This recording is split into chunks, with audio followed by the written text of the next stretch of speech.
everyone. Welcome to another episode of Taking Up Space, a Michelle A. Mayer podcast. Super excited about today. I have pulled my table out. I have a collapsible and expandable table here that I do my podcast on every day. And I just thought I would break out my laptop and I would use my books, my Bible and all of my navigational books to reference scripture with, and we're going to have a conversation today, as we always do. Today, y'all, we're going to speak to the thought-provoking dialogue surrounding Cain and Abel. I was thinking about this over the weekend and latter part of last week. The whole ideology of Cain and Abel. Right? We know they're two brothers, but we also know them as two things that we either see ourselves as or we use to help us in our daily lives. A cane. You know, I was thinking of just the physical aspects of a cane.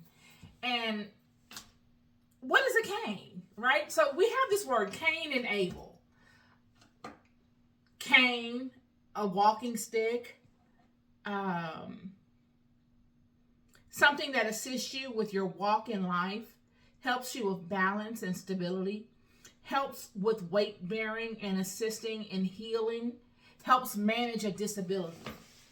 I thought, wow, isn't that interesting? Isn't that an interesting concept regarding what a physical cane is and does, and how that cross-references to maybe the Cain and Abel analogy? And then I went further and I thought to, what makes someone feel able? Like, what does the word able embody? And before I even went there, I took it a step further and I thought, okay, so we know that Cain is somewhat of a walking stick. A cane is a walking stick. And in many ancient cultures, they didn't call a cane a cane. A cane is a new term that we use nowadays, but back in ancient times, they would call a cane a staff. It was considered a staff. And I looked into what is a staff? And I found it's a strong rod or strong cane with a specific purpose. It's a symbol of authority by gods and by earthly rulers. So many gods and many earthly rulers would utilize the cane as a symbol of authority. They had them decorated, the handles on them they would have with, some of them would use animal heads as the handles to denounce or to, not even denounce, to pronounce the house in which they were from or the spirits in which they aligned to, in which they found power in. Judges, priests, military leaders, and others in authority would all have these staffs. You see them throughout all spiritual systems. Nowhere in the world do you not see a spiritually significant individual holding a staff. It was synonymous with the priesthood. It was synonymous with levels of power. It was a symbol of power to be able to have a staff. So it's sort of like this staff, this cane, was a helpmate. It spoke to the level of help you had. I just said that on these staffs you would find different animal heads, different insignias on them, writings of who they honored as God. It was a symbol of their spiritual power, a staff, a cane. And when you take it a step further, even nowadays, you look at staff. What is a staff? When you are in business and you're hiring your staff, your chief of staff in any governmental body, your staff in general. What does that mean? Those are people that you've hired to support you in being successful in any specific role. So, like a governmental body would have particular people in place as their staff to support them in the success of whatever their role may be. And it took me back and made me think about, all these things that have happened from the moment of Adam and Eve in the garden being approached by the serpent by way of the devil, Satan. Even before then, when we look at how God set the system up, I did the whole video on the jinn and who they are and what their role is in the world. It reminded me of the jinn. When we speak to the staff, my mind immediately took me to the jinn, in which God created to serve man. Now, initially, they were not created to serve man. Initially, the jinn were here first. They were the first creation. And they didn't do so well in their creation. They've had a lot of struggles, as we have right now, and throughout our entire walk here in manifesting in the world. They've had the same amount of struggles, if not worse. And they could never get it together. Kind of like us. And because they couldn't get it together, God, in some ways said, you're not passing your probationary period. You're not cutting it. I've come up with a new method of operation. I'm going to create Adam, and I'm going to need you to bow to Adam. You're going to serve Adam. It wasn't as if they created God created Adam and told the jinn, as he told Eve, that you will be a helpmate to Adam. God told the jinn that you will serve Adam. You will bow to Adam. And he told Satan the same thing, which is basically a jinn. He said, you will serve Adam. You will bow to Adam. After your long run in being pretty much the Adam of the world, before I created Adam, it didn't work out for you. Now I've bound you to the sea. And now it is your job to serve Adam. I'm going to pretty much replace him replace you with him. And I need you to be there for him. I need you to support him in his ramping up process, pretty much. And all throughout his walks, even once he gets acclimated with his role as man and having dominion in the world, I need you to support him in whatever capacity he needs support in from that point on. It's fair to say that the jinn, the Satans, were somewhat of a cane, a staff to Adam.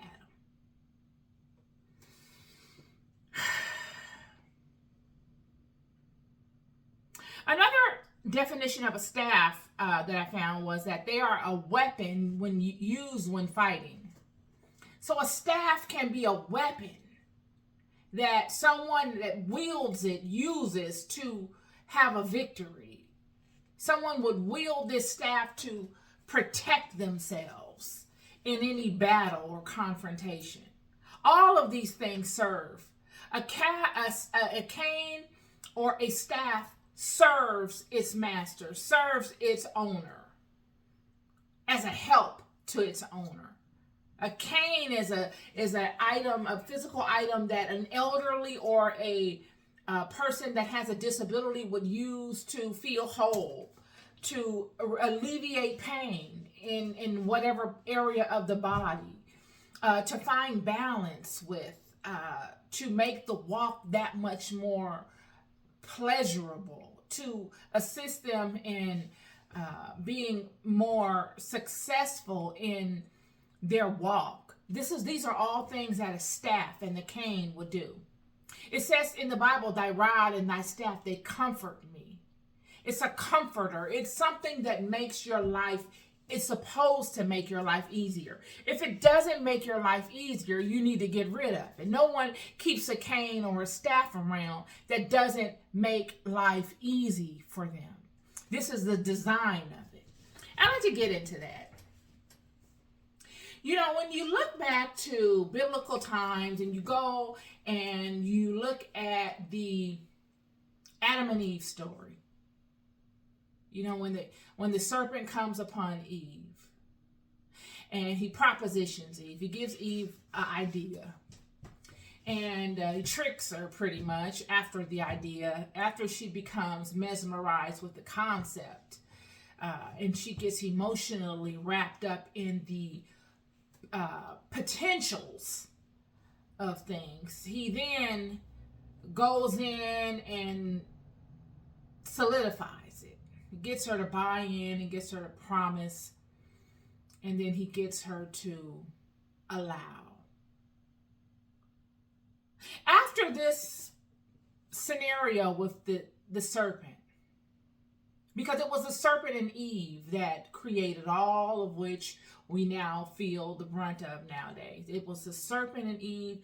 Even though the serpent was being led by Satan, it was the serpent and the seed and Eve that did the physical activities that led us down this rabbit hole we've been winding our way through for I don't even know how long. After the serpent and Eve are punished, the serpent, Eve, and Adam. Now listen to this. This is what gets me, y'all. Everybody is punished in this scenario, but Satan. I'm telling you. If I'm wrong, somebody let me know. Everybody is punished in this scenario, but Satan. Adam is punished. It says the first one that was punished is the serpent. Okay? And then the woman, and then Adam. Satan is not punished at all. God never did anything to Satan. You never see God mention Satan at all in any of his punishments.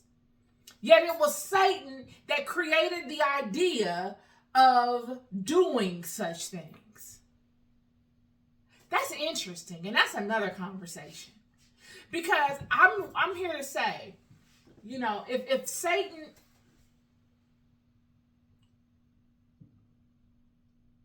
What made Satan exempt? Was Satan not someone that could be punished? Is Satan a thought form? Is he intangible? Is he non-existent? Is he just an idea? And when you say, oh, Satan get behind me, or Satan do this, Satan do that, you're talking about a thought, a feeling, a type of thought, a type of feeling that comes upon us all. But how could... If we know jealousy and envy are spirits, well then that type of thought and feeling is a spirit. And if Solomon himself could conjure these spirits, jealousy, envy, lust, and all of these spirits, to use them and bind them within rings, then why couldn't God punish Satan? Why?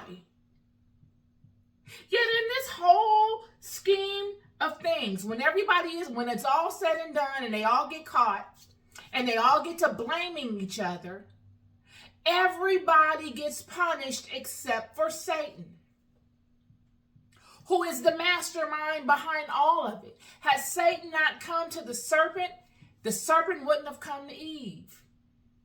Had Satan not used his intelligence to work through the serpent could never have fooled Eve. He wasn't wise enough. And the serpent is wise. It said in the Bible, and the serpent was the most subtle than any beast of the field which the Lord God had made. Yet, this serpent wasn't wise enough in its craftiness to come upon Eve and trick her the way he did. He needed to be led by the spirit of Satan, or else it wouldn't have worked. It's very interesting. But getting back to, we're going to stick to this today. Getting back to Cain and Abel. All of this Cain and Abel scenario comes after. It is born of these things. It is born of this whole concoction of sin that was done between Satan, the serpent, Eve, and Adam. They've all gotten cursed, except for Satan. Everybody's cursed but Satan. And they go their way. They get kicked out of the garden, they get to wandering, and they're looking for a new home. And this is the interesting time. You know, when the angels, the fallen ones, the masters, decided that they were going to do the unthinkable against all odds, defy all of their power, all of what they knew,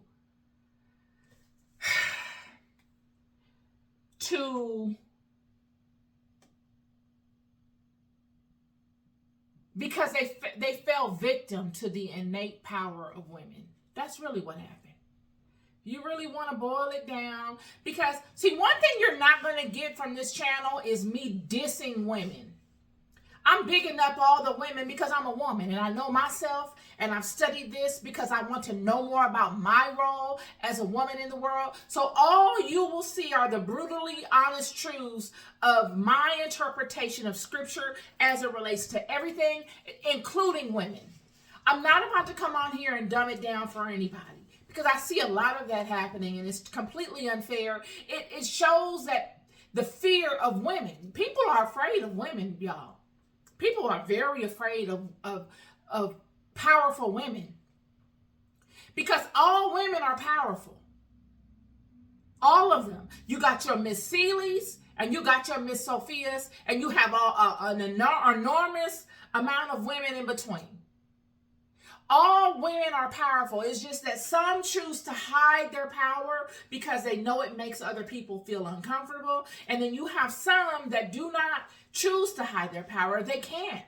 They don't know how to move that way. They don't feel as if they're standing in their knowing enough to be able to move that way. So it's like, come what may, I have to do this way because I don't know any other way. And I'm one of them women. When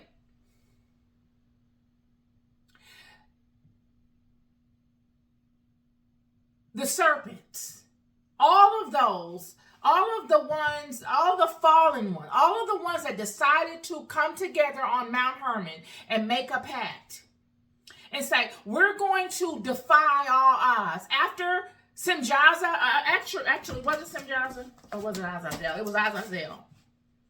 After Azazel decided he was going to come, because he was the first one to come and do it and go against all odds. And because they felt as if he had success in it. Now many caught wind of it and said, okay, we're out of here too. But the draw was, and this is the most perplexing to me, these are masters, y'all.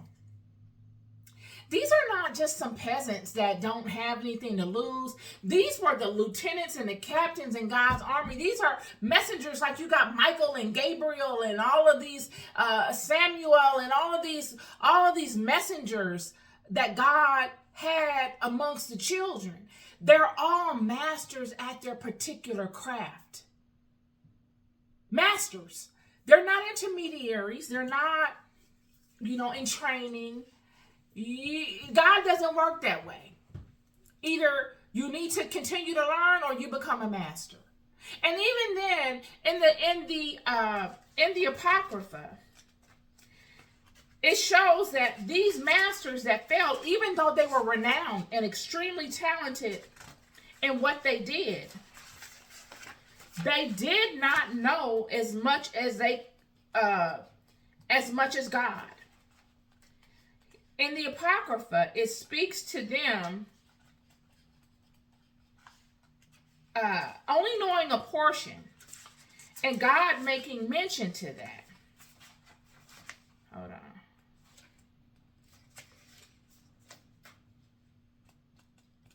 And of course, here we go with that.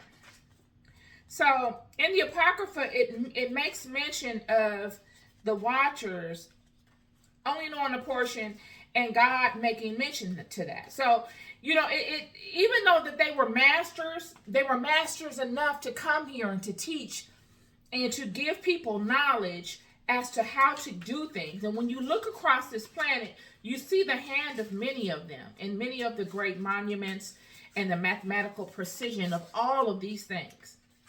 And I don't believe the knowledge was the problem, y'all. The knowledge wasn't the problem. Giving the people the knowledge. Oh, here we go. It says here in the book of Enoch, chapter 16, first book of Enoch. It says, and now, chapter 16, verse 2. And now as to the watchers who have sent thee to intercede for them, who had been before time in heaven, say to them, you have been in heaven, but all the mysteries had not yet been revealed to you. And you knew worthless ones. And these in the hardness of your hearts you have made known to the women. And through these mysteries, women and men work much evil on earth. Say to them, therefore, you have no peace. There it is. So God is saying that little bit of knowledge that you think you knew was nothing. And look, and you thought that that was everything. And I don't even think that they thought that that was everything, y'all. I think that they knew. Being surrounded by God's kingdom and God's brilliance, they had to know that that was not all there was to it. But what they knew was that with what little knowledge they had, they could come here and make it happen. It was enough to come here and transform this thing into a garden that they desired it to be. Yet they didn't know that they would not be able to control that seed once it germinated. After it's planted and it begins to take root and it grow and prosper, you cannot control it. You don't have the full scope of knowledge to be able to control it. And this was the problem. I don't believe God was as angry with the watchers because they gave the people knowledge. I don't think that was it. I believe what the problem was that they made it with the women. That's all Scripture speaks to. Surely it's and after God finishes complaining and punishing them for what they did with the women, he then defaults over to, and you gave them knowledge too soon. You gave them knowledge too soon. It wasn't as if God had us here and were torturing us and wanted us to live a life of hardship and lack. This was somewhat of a nursery. And in a nursery, you need to take it in steps as far as learning is concerned. And when we look at our educational system, we have pre-K, we got kindergarten, we have elementary, we have middle school, and so on and so forth. There needs to be a step-by-step process. And what these watchers did was they came and they disregarded that process. They took the bull by the horn, per se, and they said, screw that process. We're going to give you this. And that would have been okay if they didn't introduce the lust factor. And the lust factor plus that knowledge corrupted the integrity of everything. That's the part.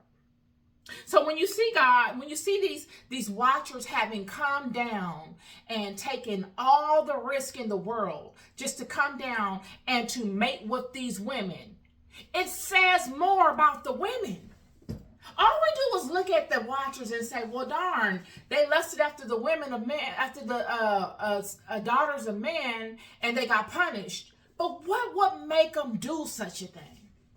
These are wise individuals, y'all. We got to remember this. These are individuals that know more than everybody outside of God. These are God's runners in the earth. They are put here to run God's play.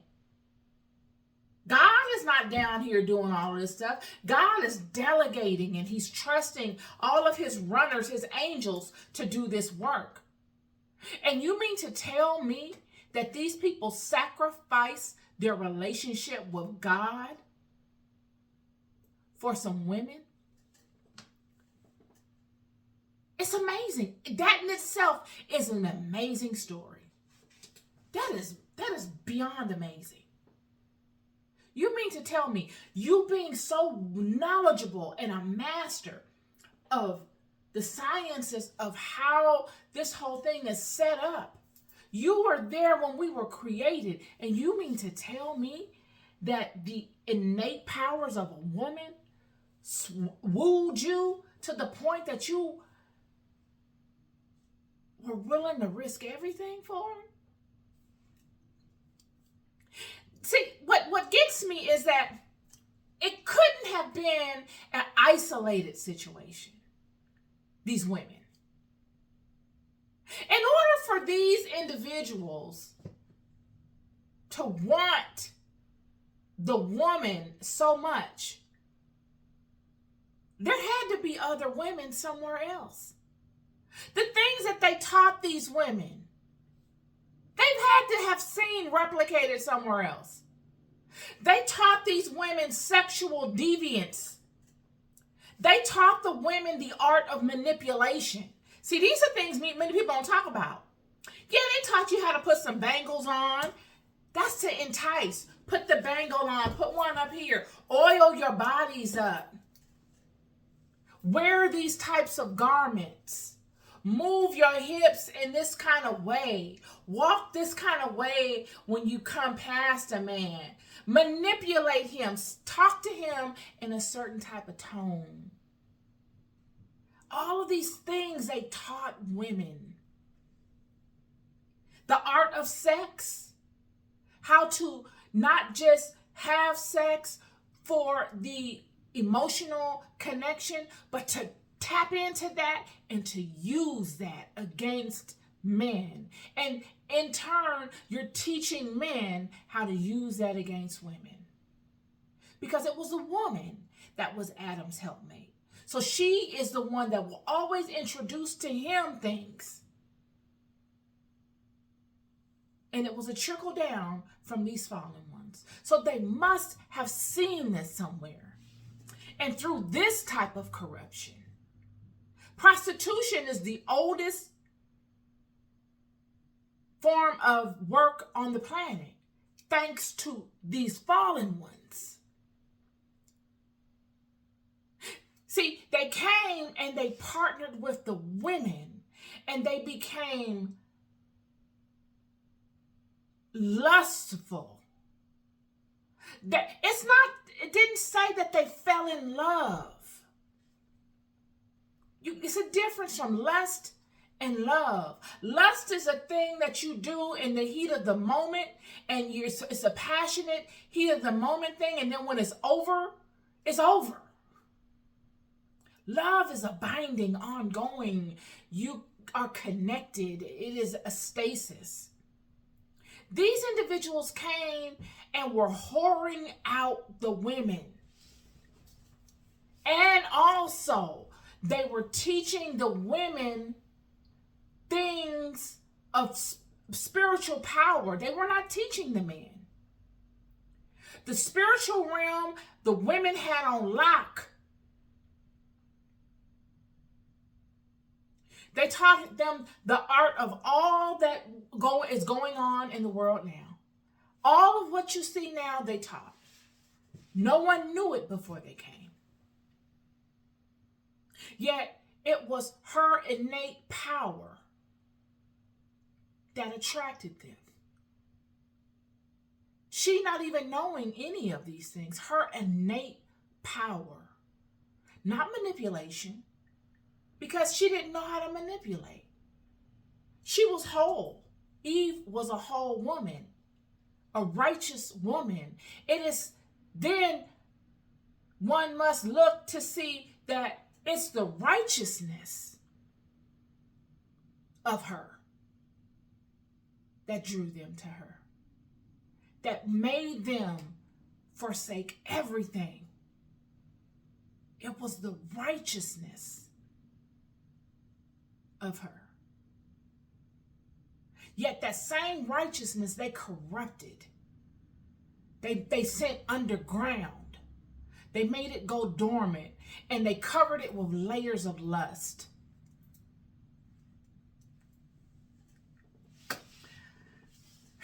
More to that.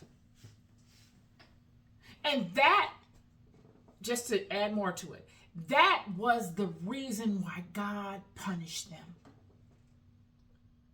That and the fact that they looked to multiply the seed in the earth. That was the whole reason why they wanted to impregnate her and multiply, is to create a bloodline, to solidify them in this particular realm. We're looking at two different species of people. You have an ethereal being and you got a earthly being. This ethereal being comes in the form of a serpent. It is a serpent. It could never have done it any other kind of way. God created it. I just did the video. I don't know if I uploaded it or not, but yeah, I did. I did the Bible study and I did a podcast about the darkness and the light, and the darkness not comprehending the light. It's not a diss. It's not the darkness doesn't no, this is the way God set it up. And the darkness not comprehending the light allows the light to shine in its own strength brighter. And the light being separate from the darkness allows the darkness to be a stark contrast to the light. It's a balance. This is the same thing going on with the serpent and Eve.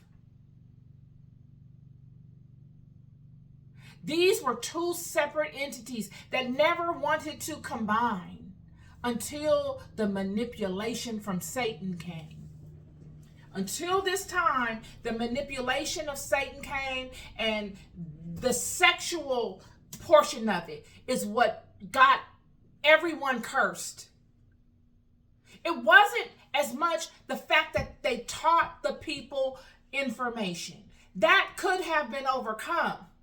But they taught the people information and they corrupted the integrity of the woman. They corrupted that righteous nature. They corrupted the spirit. They allowed a spirit of guilt, of lust into the picture, which never was within the picture before. And with these types of spirits, you can get millions and millions of other spirits in after them. It's like a flood of other spirits can come in after them. We all know when we feel guilty and when we feel like we've done something we shouldn't do. We feel dirty. We feel unworthy. We're burdened down with guilt. You can't forget it. And now all of these other demons. And this is a story of Cain and Abel. I got to get to it because I'm going too long. So, Cain is born of this. Cain is the first individual born from this sin. Follow me. Cain is the first individual born of the sin between Eve, the serpent, and Satan.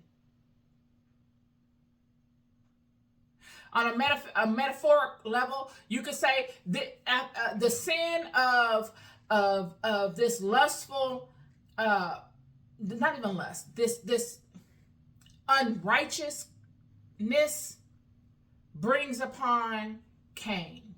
Whereas Cain would have never been in the picture before. There was wholeness before. There was no need for a Cain. a cane, a walking stick. You didn't need help. There was no injury. You were balanced. You didn't need something to assist you in being balanced. There was no wobble. There was no crutch needed to help you get back strong again. But because you took a blow, because you lost your balance, because you were hitting the head with something that made you lose your equilibrium, throw your equilibrium off, you needed this cane. You not even needed. This cane was birthed as a crutch to help you in gaining your equilibrium back, in gaining your balance back, in gaining and assisting you in carrying the weight, making your walk that much more easier, assisting you in your walk of life, assist you in your healing, helping you manage this disability you've acquired from this traumatic experience that you are now having to carry with you, because they all must carry the curse with them. Everybody except for Satan is carrying this curse. It's a brilliant scheme when you think about it, because if the fallen ones had thought it out, be it the masters that they are, and they probably did, they knew that this would probably be the result. This would be their way in. This would be their way of always having always being a resource to Eve and Eve's children and the Adams of the world. God is going to punish them. Hold on. God is going to punish them. They're going to walk with this cane. We will be this cane. They will need us, because they will not be able to carry all of the burdens of the punishment. So they will need us. Cain is born. Then Abel is born. When you look at the word Abel, you see a very short answer. When I Google Cain, I got all kind of stuff, staff and employees and walking and stick and all. But then when I Google Abel, I got a real short response, because it doesn't need a lot to describe being able. The first thing that came up was capable. Capable. You are whole. You stand in truth. Your heart is balanced. There is no room for guilt. There's nothing to be guilty of. You are born in wholeness and love. Uncontaminated love. Fit for. You are fit for whatever comes after that. Whatever that thing is, you are fit for, because you are whole. You are capable. Worthy of. Whatever comes after that. You are fit for. You are worthy of. These are all states of mind. These are powerhouses. When you feel as if you are fit for something, when you know you are capable, when you know you are worthy, you walk with integrity. You don't need a stick. That stick is bothersome to you. I don't need this stick. Take this stick. I walk on my own. I have everything it takes to accomplish whatever it is that I desire. I do not need anything outside of myself. This was Abel. So you have two brothers of the same mother. One that's a Cain, and one that is completely Abel. And it shows in the text that, give me a sec. I don't know if I want to go there yet, but we'll see. It shows in the text that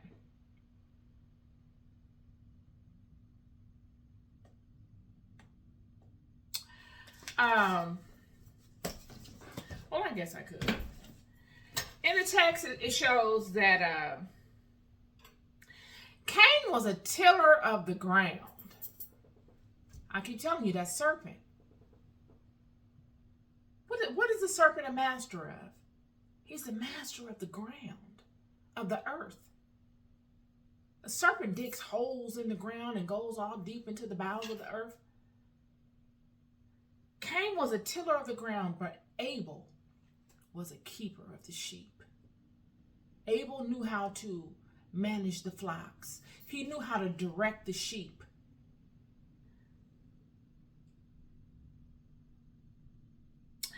And we know that Cain brought the fruit of the ground to the offering, and Abel brought the fat,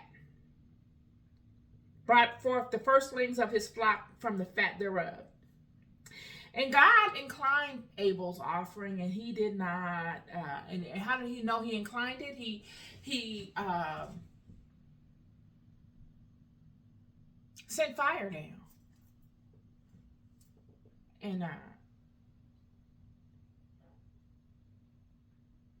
and accepted it through fire. But Abel's he didn't accept.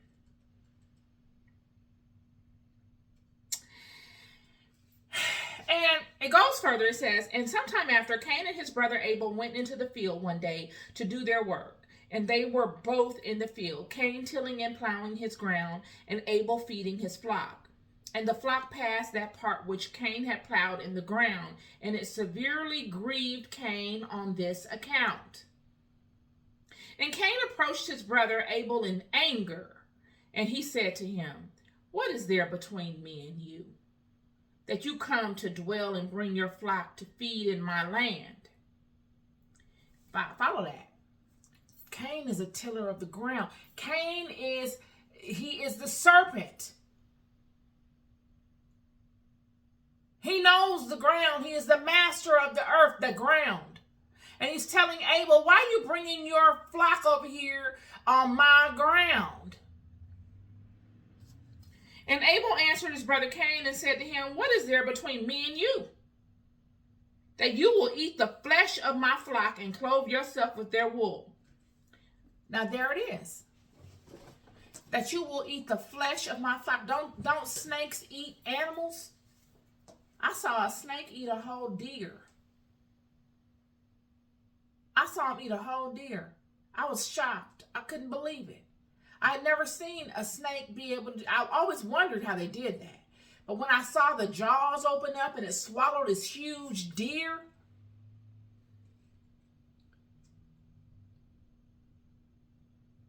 so we have a quarrel between two different groups of people, the serpent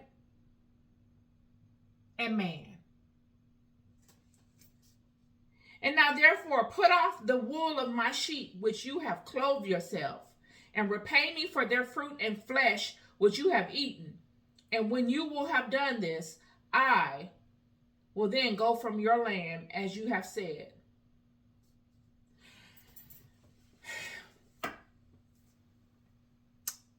So,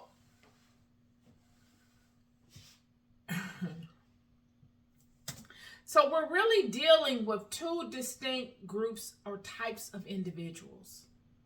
We're dealing with a serpentine group, and we're dealing with man. And it all goes back to the curse that God put on them in chapter 2. And he says, and I will put enmity between thee and the woman, and between thy seed and her seed. It shall bruise thy head, and thou shalt bruise his heel. The words that Abel spoke to Cain, he couldn't handle because they were truths.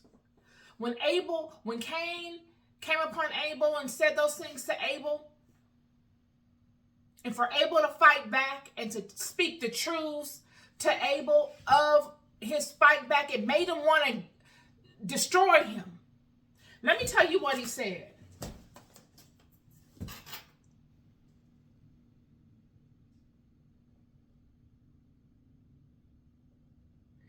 And Cain said to his brother Abel, surely if I slay you this day, who will require your blood from me?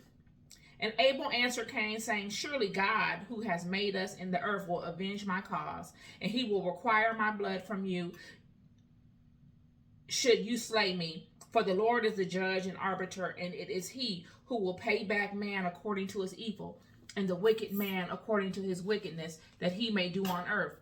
And now, if you should slay me here, surely God knows your secret views, and will judge you for the evil which you declare to do to me this day.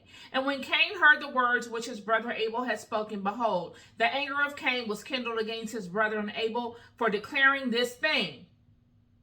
And Cain hastened and rose up and took the iron part of the plowing instrument, and with which he suddenly struck his brother and slew him. He was angry of the truth. See, Cain was upset because of his lack, his compromised state. He was upset that he was a Cain. He was born as a Cain. He was born as a Cain. Yet Abel was born capable. And he stood in his capability. He didn't care to meddle with Cain. When you are whole, you're not worried about. It's only someone that is not whole that looks to get a response out of you. Like Cain. He was hurting. He's not whole. And it bothered him that his brother was. Because in seeing his brother just go about normal life, living his normal life, not really concerned about Cain and Cain's stuff, it bothered Cain. It made Cain even more resentful. Because nobody really knew what Cain was struggling with. It doesn't even show that anybody cared to know. Yet Cain had to struggle with it. Cain had to live through it.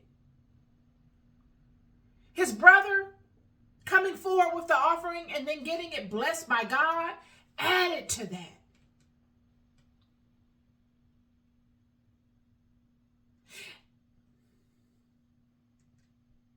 So much so that any little thing that Abel did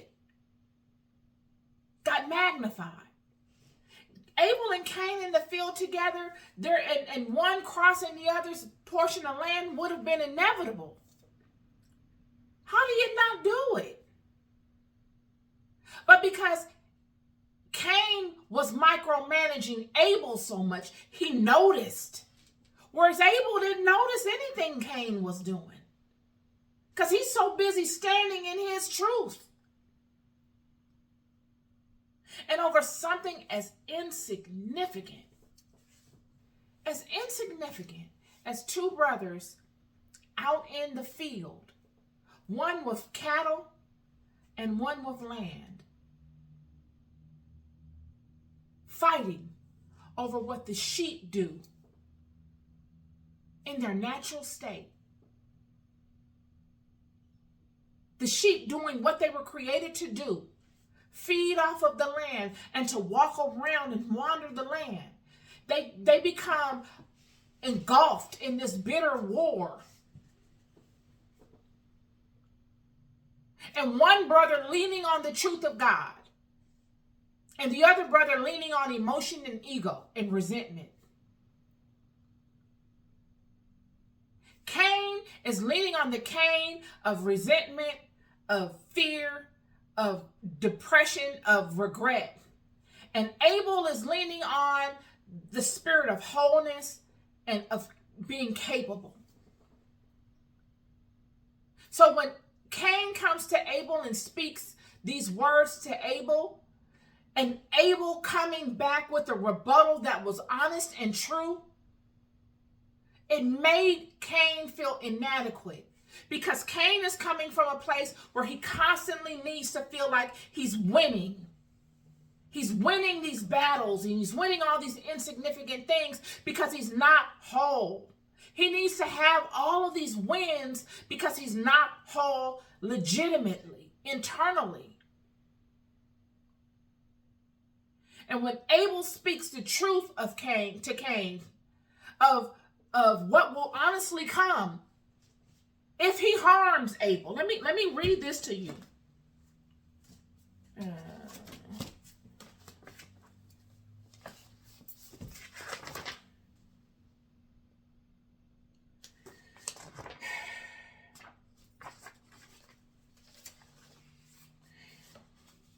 And he says here, the first book of Enoch,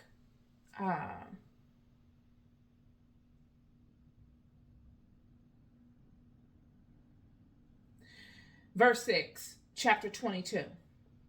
And I asked Raphael, the messenger who was with me, and I said to him, this spirit which makes suit, who is it, whose voice goes out and makes suit in heaven? And he answered me, saying, this is the spirit which went out from Abel, whom his brother Cain slew, and he makes his suit against him until his seed is destroyed from the face of the earth, and his seed is annihilated from among the seed of man. So this is it. So this goes back to what I say. Many of us think that retribution and punishment and all these things end in this life. No. This thing echoes. This life is a small action based scenario that echoes in other places. It does not leave you. Your actions in this life do not leave you. It just said here that the spirit of Abel is holding Cain accountable, and Cain's seed accountable to all that Cain did. Just as Cain spoke to Abel before he slew him, it made itself manifest. This is an accountability thing, y'all. Cain and Abel, product of the fall, firstborn after the fall. Cain was a product of the fall, and he was the firstborn after the fall. A crutch, a Cain. And this Cain will be with man and woman throughout all of time. It is with us right now. The Cains of the world are the fallen ones that have made themselves available to us so that we can bear the burden of the curse. The curse of women coming forward with pain and delivery. We never had pain in delivery. We never had pain in having a baby. It was easy. Now your life is on the line when you bring forth children, unless you are in an industrial world and you got all kind of medical personnel around you. But if you are out in remote areas, you're taking a chance, friend. Anything, the baby could be breached. It could be all kinds of things happening. None of this existed before. They needed the blessings of these angels. And in turn, they gave the angels praise and their attention, thus making the angels, the fallen ones, their gods. They would keep the people in a perpetual state of need because of the curse. And what women bore and men of the curse would have normally weaned itself out through time. But because many have not honored the curse, and many have tried to avoid the curse by leading and praising and honoring these fallen ones, the curse has been made permanent, seem like. This goes back to what I say. I could go back to farming. After the curse, it was hard for the ground to reap a result. That's why Cain's offering wasn't accepted. It just the earth wasn't giving its most because of the curse.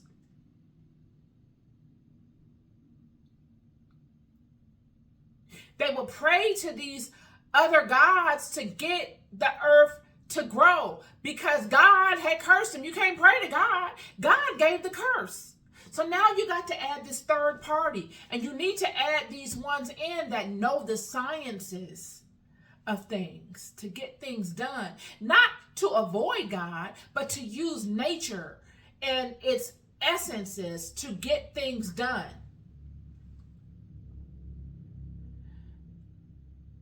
When you wanted just anything done, they would make these pacts with the angels, the fallen ones, to get them done. Thus, all of the fallen ones became gods in the earth to fulfill the daily needs of the people. That they solidified themselves.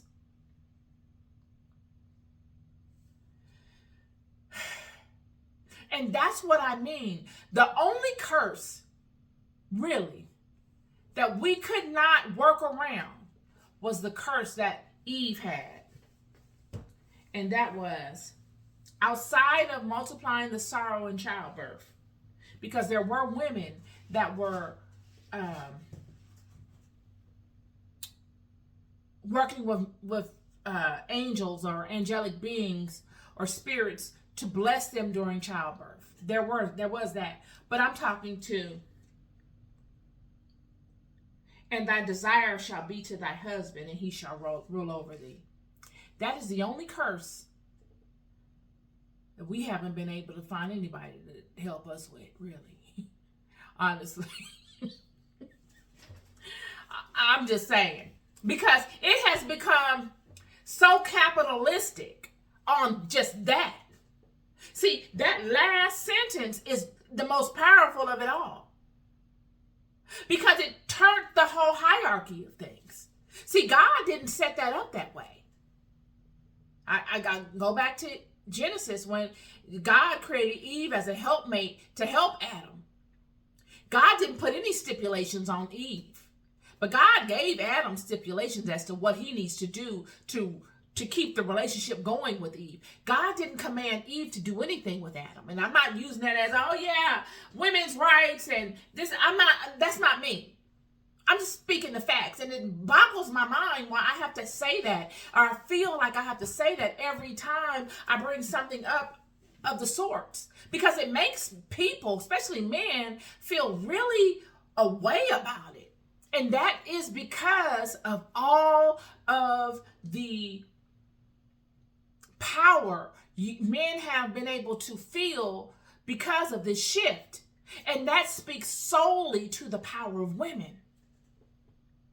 Period. And the thought of any of that shifting back, it just is unimaginable to many men.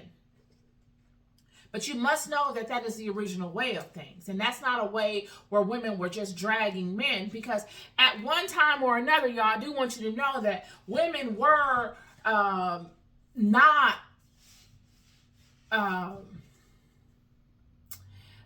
could do a whole video on some of the tribes of women that just really took it to the ultimate level with that. Like, it's amazing how it was, and these are factual things that happen amongst women and men, and how there were many tribes of women that just like sanctioned off the man and made them go over here into this area and didn't really want to even be bothered with them until they really needed them.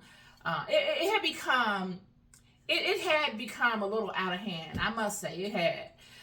But like, again, all things, the scenario shifted.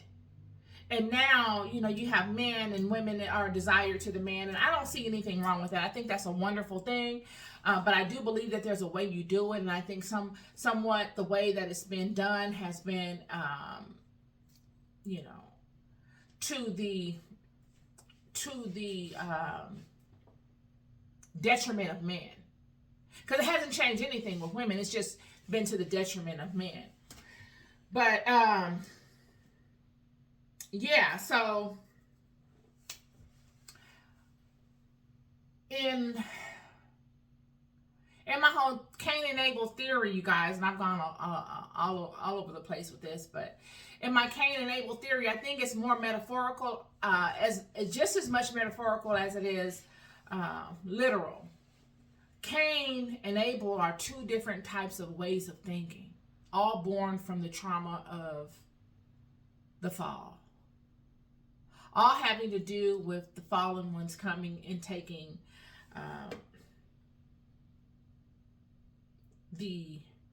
doing the unthinkable and establishing relations with the women of this world. And it's a testament to the women as to our true nature and who we truly are at our core. Not with the clothes and the hair and the bangles and the oils, and not to that, because that was not the selling point. That was not the selling point. The selling point was the power of who we are innately. I wanted to get on one other thing when, if I can find it, I'll talk about it. When God had, let me see if I can find it. Hold on. Okay, so I found something in the book of Enoch that brought, that made my mind wander, right? Because, you know, in the beginning, when you look at it, this is before. The book of Enoch is after the fall, after the fallen ones have come and have been punished for giving the women the knowledge and for all the sexual immortality that they created on the earth. None of the sexual, lustful immortality was prevalent on the earth before the fallen ones came and introduced it to the women and then the men. Okay? And so many are like, I was watching something on social media the other day, and they were talking about, you know, how did homosexuality begin?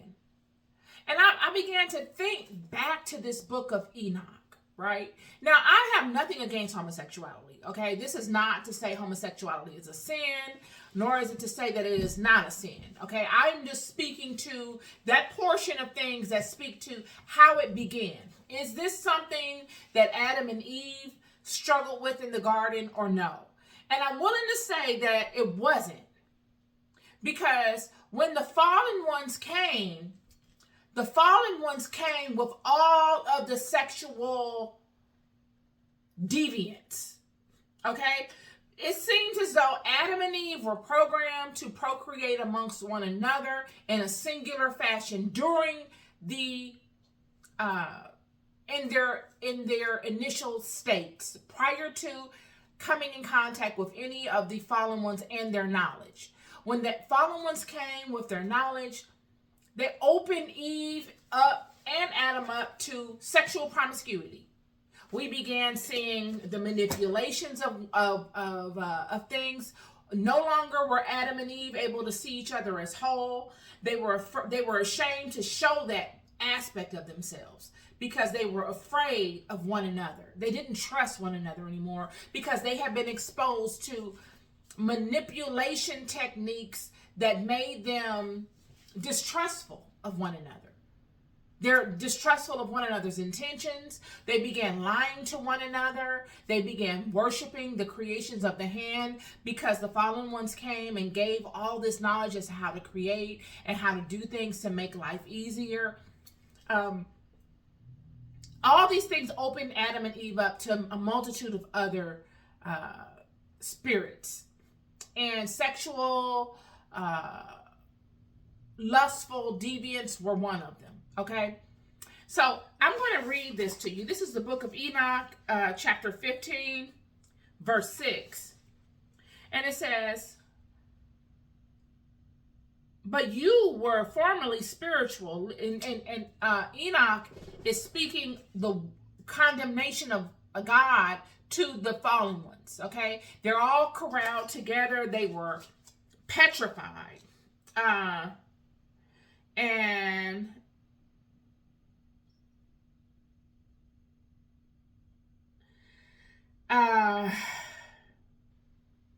they were petrified at the judgment.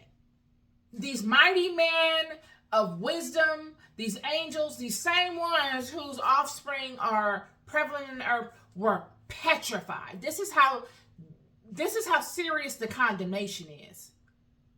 This is how serious this game is. And they're saying,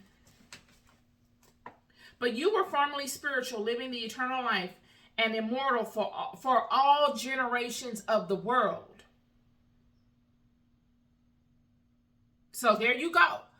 These angels, they got us beat. There's no way we could win just off of our will. We have to align with the Spirit of God to be able to sustain this, because these individuals, smart is an understatement, friend. Wise is an understatement. These have seen worlds come and go. They've seen worlds be created. They've seen worlds be destroyed. They know better than anybody what they're up against. They know better than anybody what we are up against. They know better than anybody what the stakes are. But you were formerly spiritual, living the eternal life and immortal for all generations of the world. And therefore I have not appointed wives for you. Now that part of it got me.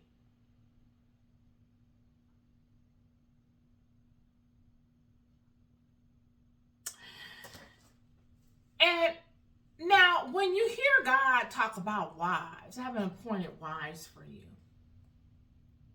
When we look at all of the great ones of Israel, you look at Abraham, you look at Moses, you look at Solomon, you look at David. I mean,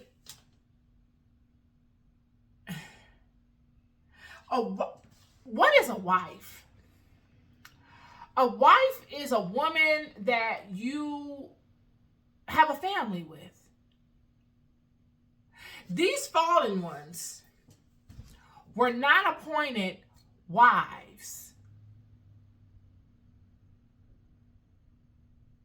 They cannot take wives. God took away their right to take wives.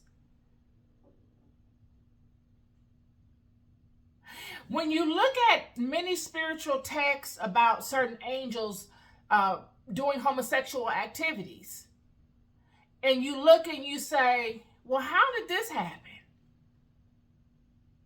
As a punishment,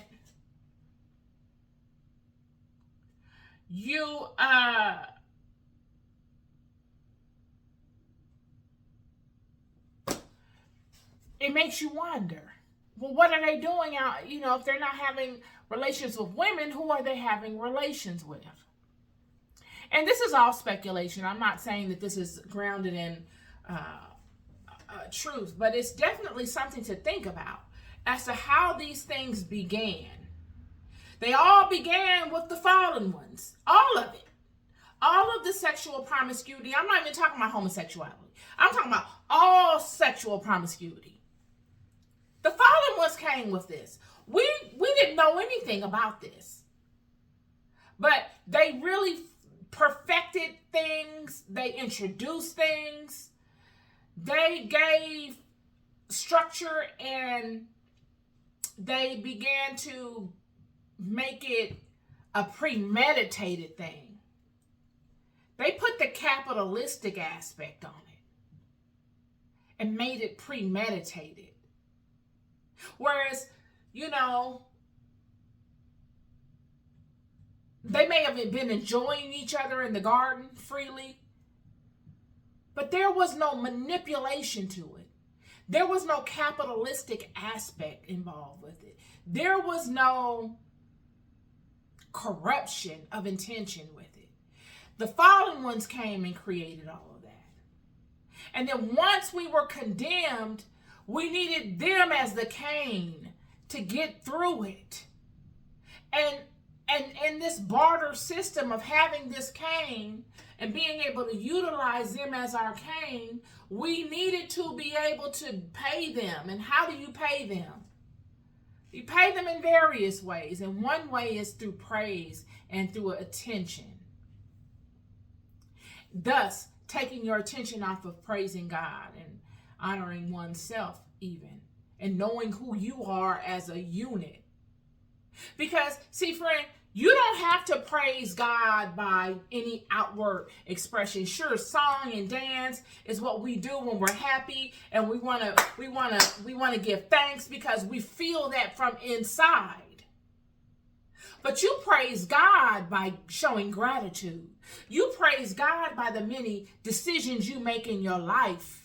Standing in alignment in the totality of God within you. That is how you show honor and reverence to God. When you show honor and reverence to yourself in a righteous way, you show honor and reverence to God. It is not as if, sure, the children of Israel would sacrifice animals and put them on an altar and all that kind of stuff. Surely they did do that. Yet, in our holistic way, when Adam and Eve were in the garden, nowhere does it say that Adam and Eve needed to offer a sacrifice to God. They were whole, and in their wholeness, they were offering the sacrifice to God by showing the purity of themselves in their daily walk. That was the offering right there. Just being who you are designed to be. And letting that light shine. That in itself was your offering. This is my podcast episode for y'all today. I love you. Wanted to come on with something new for you. Hope you like my hair. I don't know what I'm going to do with it. I think I'm going to put my braids back in. I'm trying new styles, but we'll see. Be good to yourselves and be good to each other. Peace and love.